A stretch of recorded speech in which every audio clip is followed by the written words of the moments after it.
سلام همراهان عزیز، ما باوری کامل داریم که این نوارهایی که ما پیشکش شما میکنیم به شما پسند افتاده باشند و در این نواری امروزم یک داستان تمثیلی هست که فکر میکنیم در دوام آن را شما خواهید دید.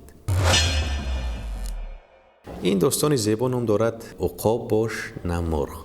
میگن در روزگار بر فراز یک کوه بلند لانه عقاب وجود داشت. در این لانه چندین تخم عقاب وجود داشتند که قرار بود در مدتی کوتاه جوجه های عقاب از آنها سر بیرون بیاورند. از بدی حادثه یک روز زلزله در کوه اتفاق افتاد و یکی از این تخم ها از بالای کوه به سمت پایین پرتاب شدند. در پایین کوه یک مرغدار وجود داشت که تعدادی زیادی مرغ ها در آن زندگی میکردند.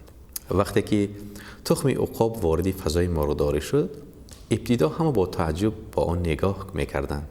اما در نهایت یکی از مرغ‌ها قبول کرد که روی این تخم بنشیند تا زمانی که جوجه از آن بیرون بیاید. روزها گذشت و جوجه عقاب در همان زمین کوچک متولد شد و در بین دیگر مرغ‌ها پرورش پیدا کرد.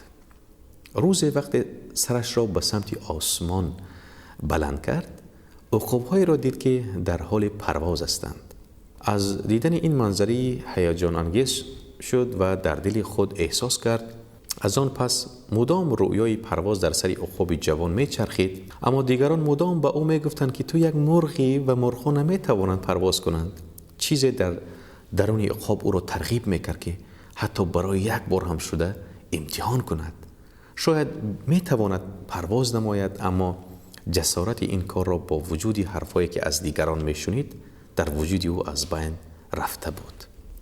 روزها و ماهها از پی هم گذشتند و عقاب همچنان با حسرت به عقاب‌های دیگر نگاه میکرد که در آسمان فرمانروایی میکردند، اما هیچ وقت تلاش برای رسیدن به این رویا از خود نشان نداد.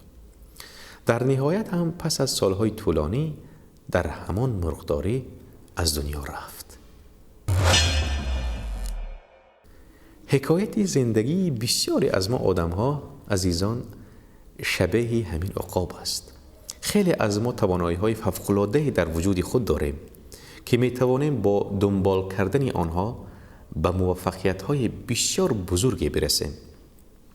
اما متاسفانه آنقدر مدام دیگران در گوش ما تکرار می‌کنند که این افکار جز رویا چیزی دیگری نیستند. ما نیز نهایتاً آنها را به فراموشی می سپاریم و به زندگی عادی خود عادت می کنیم و این بزرگترین اشتباهی است که هر کس می تواند در زندگی خود گرفتار شود.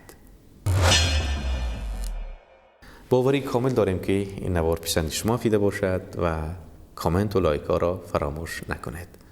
با خیرت بمانید.